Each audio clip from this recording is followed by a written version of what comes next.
வணக்க மக்களே, இந்த வீடியோவில் நம்ம ஒரு சோகமான செய்தி தான் பார்க்க போகிறோம். காதல் தோல்வி, பணம், புகழ் இருந்தும் இரண்டாம் தாரமாக வைஜெயந்தி மாலாவின் கண்ணீர் கதை இணையதளத்தில் வைரலாகும் செய்தி. வாங்க என்ன தகவல் என்ன செய்தின்னு இந்த வீடியோவில் விரிவாக பார்க்கலாம். அதுக்கு முன்னாடி முதன்முறையாக நம்ம சேனலை ஃபஸ்ட் டைம் பார்க்குறீங்கன்னா சப்ஸ்கிரைப் பண்ணாதவங்களாம் சப்ஸ்கிரைப் பண்ணிக்கோங்க. பெல் பட்டன் சிம்மலமிக்கி நம்ம சேனலோட நோட்டிஃபிகேஷனை எனபிள் பண்ணிக்கோங்க. நாங்கள் போடுற வீடியோ எல்லாமே உங்களுக்கு உடனுக்குடனே வந்து சேரும். தற்போதைய தமிழ் சினிமாவின் லேடி சூப்பர் ஸ்டார் யார் என்று கேட்டால் அனைவருக்கும் நினைவு வருவது நயன்தாரா மட்டும்தான்.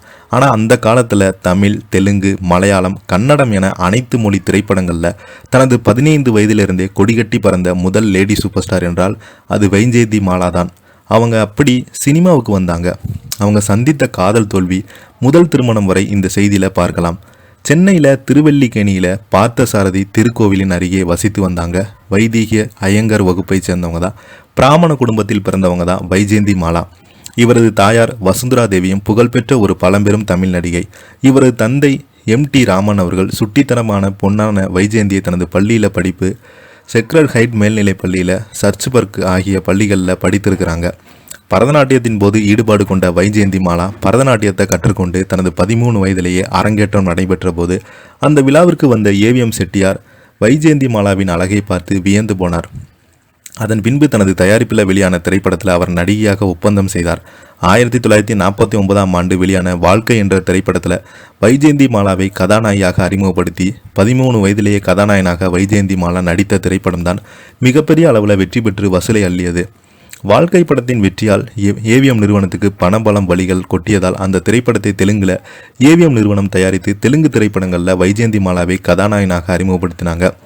அந்த திரைப்படம் மிகப்பெரிய அளவில் வெற்றி பெற்றால் வைஜெயந்தி மாலா ராசியான நடிகை என பெயர் எடுத்தாங்க. அதோடு மட்டுமல்லாமல் வாழ்க்கை படத்தை ஹிந்தியில் ரீமேக் செய்து AVM நிறுவனம் ஹிந்தியில் வைஜெயந்தி மாலாவை கதாநாயகனாக நடித்திருந்தாங்க.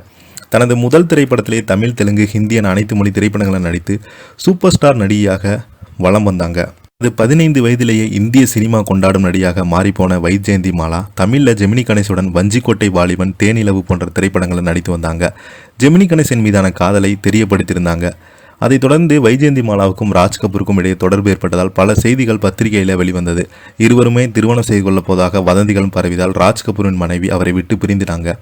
இருவருக்குமே இடையே காதல் இல்லை, நட்புதான் பலமுறை எடுத்து பத்திரிகையாளர்களும் கிசுகசும் வந்து கொண்டே இருந்தது.